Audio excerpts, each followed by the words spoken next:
ನಮಸ್ಕಾರ, ನೀವು ನೋಡ್ತಾ ಇದ್ದೀರಾ ನ್ಯೂಸ್ ಫಸ್ಟ್. ನಾನು ಉಷಾ. ಪೊಲೀಸ್ ಕಾನ್ಸ್ಟೇಬಲ್ ಮತ್ತು ಪಿಎಸ್ಐ ಹುದ್ದೆಗಳ ನೇಮಕಾತಿ ಸಂಬಂಧ ಸಿಎಂ ಸಿದ್ದರಾಮಯ್ಯ ನೇತೃತ್ವದ ಕಾಂಗ್ರೆಸ್ ಸರ್ಕಾರ ಮಹತ್ವದ ನಿರ್ಧಾರವನ್ನ ಕೈಗೊಂಡಿದೆ. ಈ ಬಾರಿಗೆ ಕಾನ್ಸ್ಟೇಬಲ್ ಮತ್ತು ಪಿಎಸ್ಐಗೆ ಅರ್ಜಿ ಸಲ್ಲಿಸೋಕೆ ಅಭ್ಯರ್ಥಿಗಳಿಗೆ ವಯೋಮಿತಿ ಸಡಿಲಿಕೆ ನೀಡಿದೆ.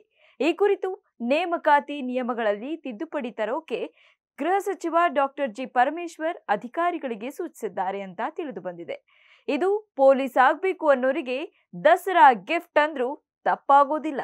ಎಷ್ಟೋ ವರ್ಷಗಳಿಂದ ಪೊಲೀಸ್ ಇಲಾಖೆಯಲ್ಲಿರೋ ಖಾಲಿ ಹುದ್ದೆಗಳ ನೇಮಕಾತಿಗೆ ವಯೋಮಿತಿ ಸಡಿಲಿಕೆ ಮಾಡಿ ಅಂತ ಬೇಡಿಕೆ ಇತ್ತು. ಈಗ ಆ ಬೇಡಿಕೆಗೆ ಅಧಿಕೃತ ಅನುಮೋದನೆ ಸಿಕ್ಕಿದೆ. ಇನ್ನು ಯಾರಿಗೆ ಎಷ್ಟು ವರ್ಷ ಸಡಿಲಿಕೆ ಅಂತ ನೋಡೋದಾದ್ರೆ, ಪಿಎಸ್ಐ ಹುದ್ದೆ ನೇಮಕಾತಿ ಗರಿಷ್ಠ ವಯಸ್ಸು ಎಸ್ಸಿ ಎಸ್ಟಿ ಹಿಂದುಳಿದ ವರ್ಗದ ಅಭ್ಯರ್ಥಿಗಳಿಗೆ 30ರಿಂದ 32 ವರ್ಷಕ್ಕೆ ಹೆಚ್ಚಿಸಲಾಗುತ್ತೆ. ಹಾಗೆಯೇ ಸಾಮಾನ್ಯ ವರ್ಗದ ಅಭ್ಯರ್ಥಿಗಳಿಗೆ ವಯೋಮಿತಿ 28ರಿಂದ 30 ವರ್ಷಕ್ಕೆ ಹೆಚ್ಚಿಸಲು ಸೂಚನೆ ನೀಡಲಾಗಿದೆ.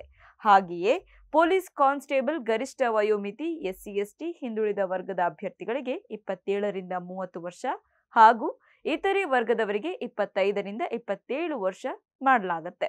ಈ ಆದೇಶ ಕೆಎಸ್ಆರ್ಪಿ, ನಾಗರಿಕ, ಸಶಸ್ತ್ರ ಮೀಸಲು ಪಡೆ ಸೇರಿ ಎಲ್ಲಾ ವಿಭಾಗಕ್ಕೂ ಅಪ್ಲೈ ಆಗಲಿದೆ ಎನ್ನಲಾಗ್ತಿದೆ.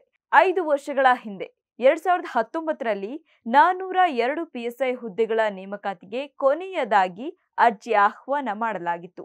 ಇದಾದ ಬಳಿಕ ಯಾವುದೇ ನೇಮಕಾತಿ ನಡೆದಿರಲಿಲ್ಲ. ಇಷ್ಟೇ ಅಲ್ಲ, ಕಾನ್ಸ್ಟೇಬಲ್ ಹುದ್ದೆಗೂ 2023ರ ನಂತರ ನೇಮಕಾತಿ ಆಗೇ ಇಲ್ಲ. ಇದಕ್ಕೆ ಕಾರಣ ಒಳ ಮೀಸಲಾತಿ ಮತ್ತು ಕಲ್ಯಾಣ ಕರ್ನಾಟಕ ಮೀಸಲಾತಿ ಕುರಿತು ಇದ್ದ ಗೊಂದಲಗಳು. ಈಗ ಎಲ್ಲವೂ ಬಗೆಹರಿದಿದೆ. ಆದಷ್ಟು ಬೇಗ ನೇಮಕಾತಿ ಪ್ರಕ್ರಿಯೆ ಆರಂಭಿಸುವಂತೆ ಗೃಹ ಸಚಿವ ಡಾಕ್ಟರ್ ಜಿ ಪರಮೇಶ್ವರ್ ಸೂಚಿಸಿದ್ದಾರೆ. ಸದ್ಯ ರಾಜ್ಯದಲ್ಲಿ 10,000ಕ್ಕೂ ಹೆಚ್ಚಿನ ಕಾನ್ಸ್ಟೇಬಲ್ ಹುದ್ದೆ ಖಾಲಿ ಇದೆ.